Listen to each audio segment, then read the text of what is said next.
Imagine walking into a dealership, signing on the dotted line, feeling excited about your brand new SUV, and then, just 3 years later, realizing that car has already lost $50,000 of its value.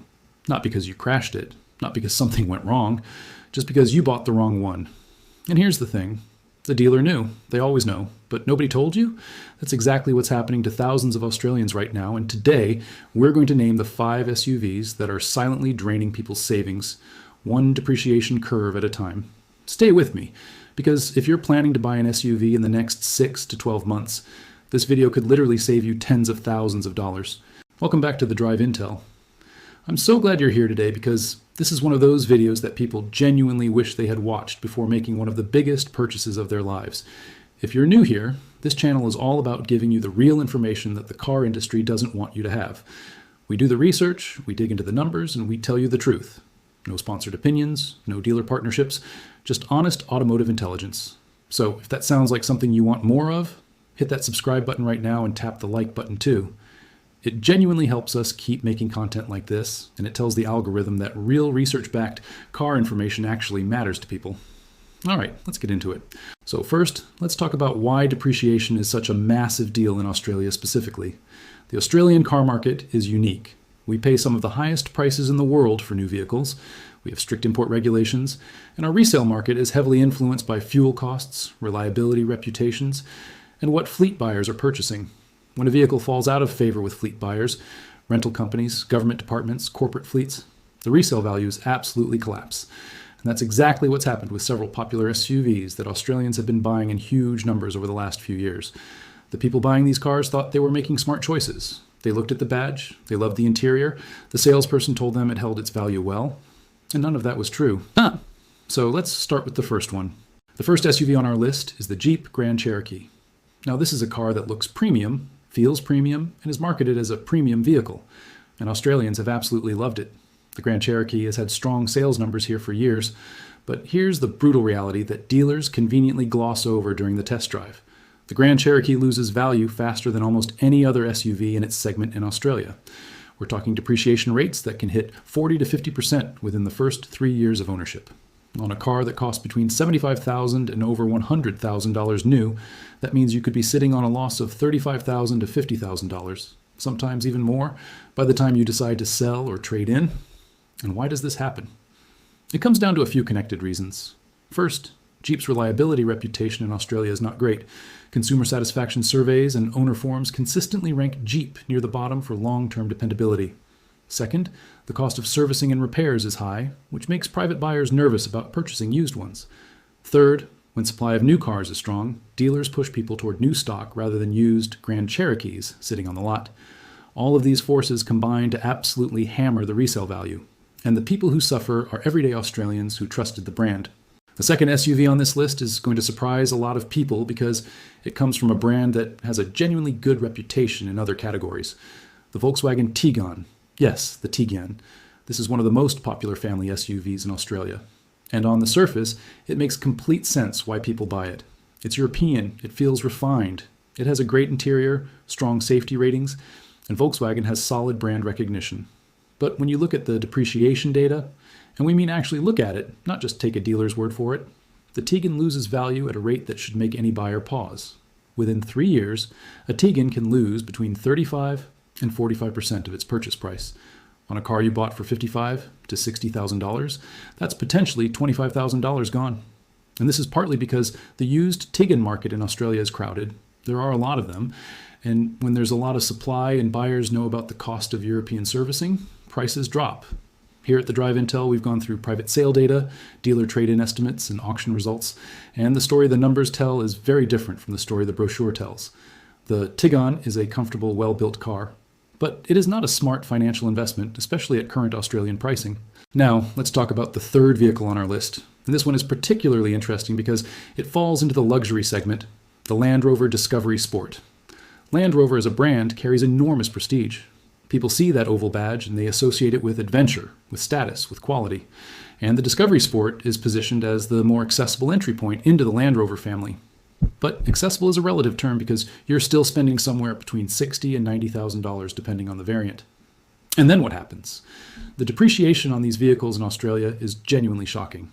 Some owners have reported losing 40 to 50% of their purchase value within just 2 to 3 years.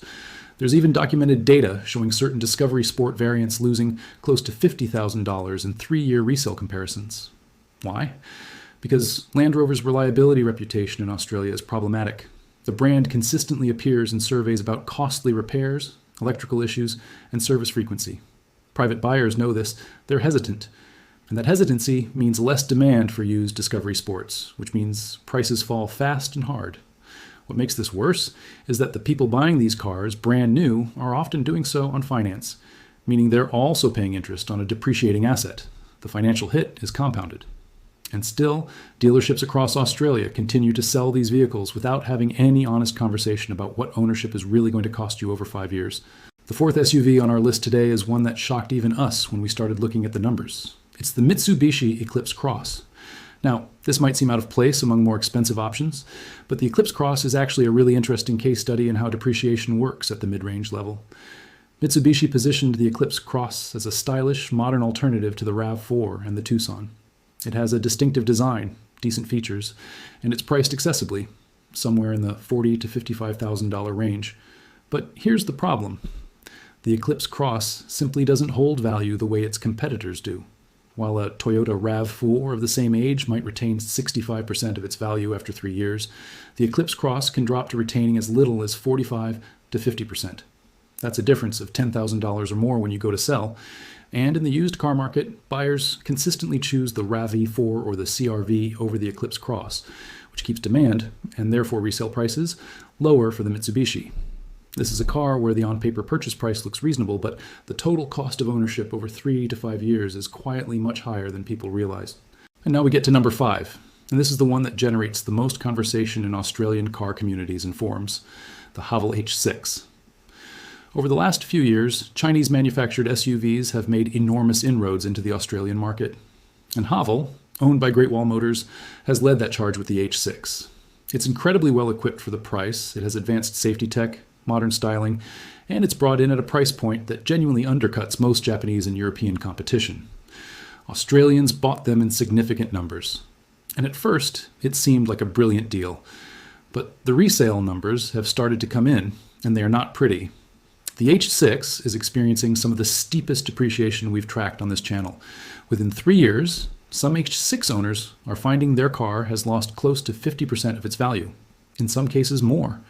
For a car you bought at around $40,000 to $50,000, that can mean a $20,000 to $25,000 loss. And the reason is straightforward. The used car market in Australia is still skeptical of Chinese brands. Buyers are uncertain about long-term reliability, parts availability, and resale liquidity. Until the brand establishes a longer track record and stronger consumer trust in the secondhand market, the new buyer absorbs that uncertainty through heavy depreciation. It's not necessarily a bad car, but being the early adopter of an unproven brand in a market that doesn't fully trust it, yet is a financially painful position to be in. Now, you might be wondering, okay, if these are the cars to avoid, what should Australians actually be buying? What holds value? And this is where the data gets genuinely encouraging for smart buyers. Vehicles like the Toyota RAV4, particularly the hybrid variant, the Mazda CX-5, the Subaru Forester, and the Honda CR-V consistently outperform the market when it comes to retained value. The RAV4 hybrid is almost legendary in its ability to hold value in Australia. We've seen 3-year-old RAV4 hybrids selling for within 10 to 15% of their original purchase price, which in financial terms is extraordinary. The reason is simple supply and demand.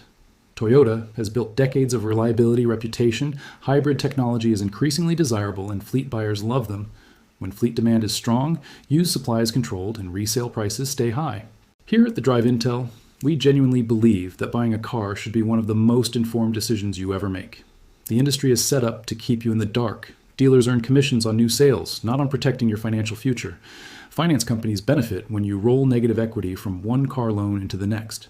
The whole system is structured in a way that makes it normal for people to lose tens of thousands of dollars on vehicle depreciation without ever fully understanding what happened to their money.